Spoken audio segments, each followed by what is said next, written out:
By reaching out and supporting Catholic Mission's World Mission Appeal, you will help bring new hope to the poorest dioceses throughout the world.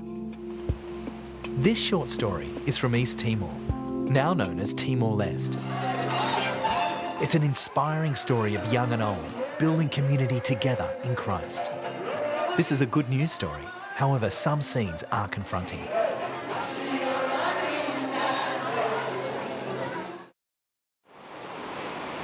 Dili Harbour.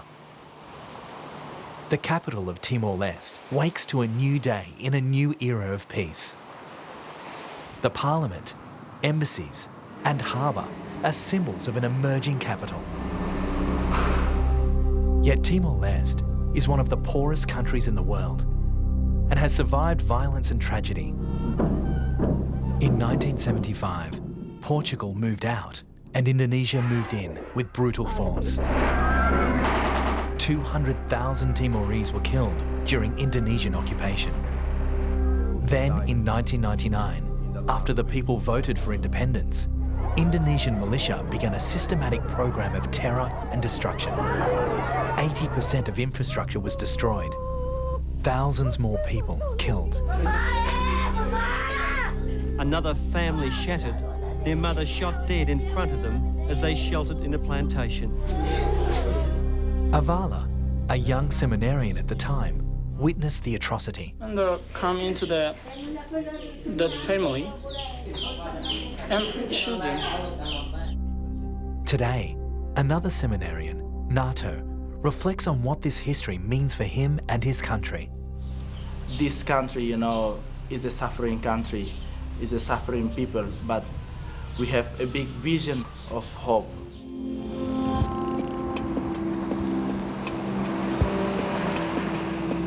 Nato sees that vision alive in many communities. Today, Nato returns to OSSU, a small village in the remote central mountains, to visit a family he knows well. I had a great experience in OSSU, and there working with the people, living with the people, to know how beautiful the church community is. Antonio, a catechist, and his wife Raquel have been married for 53 years. They've lived through the worst of the violence. In all the time we've been married, we never forgot God. During the worst times, there was always the encouragement of our priests and bishop. Nato will be ordained deacon at the end of the year. His time with people like Antonio and Raquel has given him an insight into his future role. The most important thing is to encourage the people that there is a hope, there is a love that we have to build together, there is a peace that we have to build together. At times, building together becomes a very practical exercise.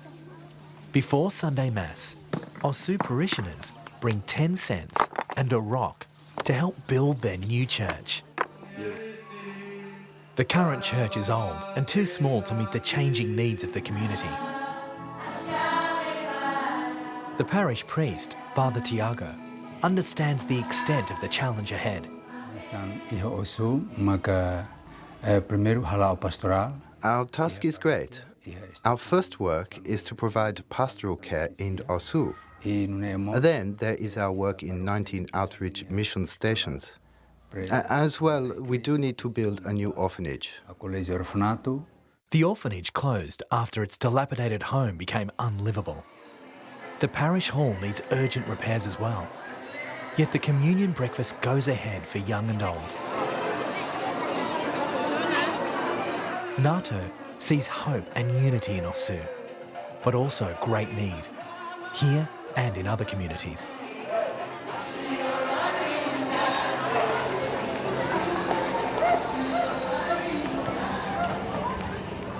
Three hours away, Sister Yohana and her community operate the only leprosy clinic in this half of the country without government funding.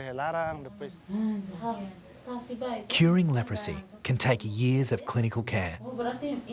From her community's kitchen, Sister Yohana talks about the challenges.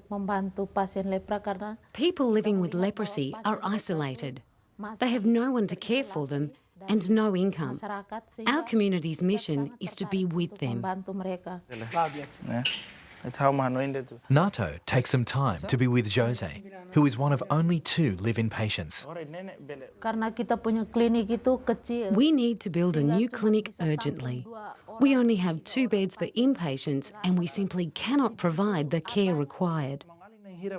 The sisters now begin the task of raising funds for a new, larger clinic on this site. It will provide expanded leprosy care and general medical services for the whole community. I want to thank the Australian community for the support you have already given us. But please don't look the other way now. Here is your family. We need your support. Through Catholic Mission, Australians like you are building community here and right across Timor-Leste. In Dili, a remarkable woman, Sister Malu, and her Dominican community run an orphanage for 65 children. By far, the largest expense for the orphanage is food. With funds from Catholic Mission, Sister Malu has recently completed the purchase of this land. The plan is to develop a farm to grow enough fruit, vegetables and livestock to sustain the orphanage. Back at the orphanage, there are many other needs.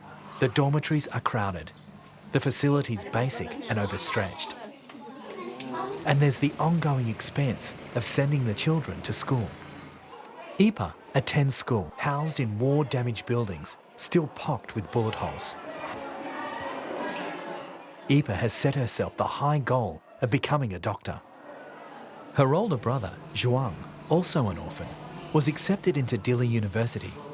In his 3rd year, he's undertaking work experience as a civil engineer at a waterfront company.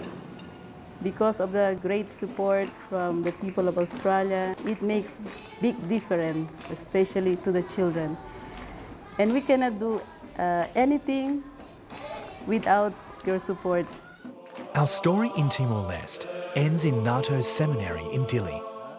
Supported by Catholic Mission, it's overflowing with 126 students, all preparing for the future as leaders among the people. And how does Nato see his future?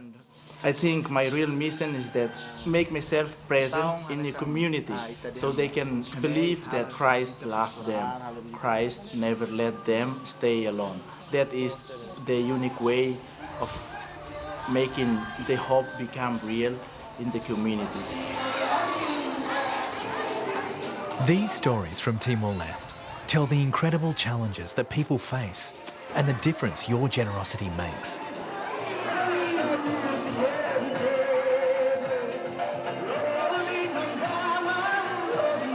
Together, we can build community in Christ.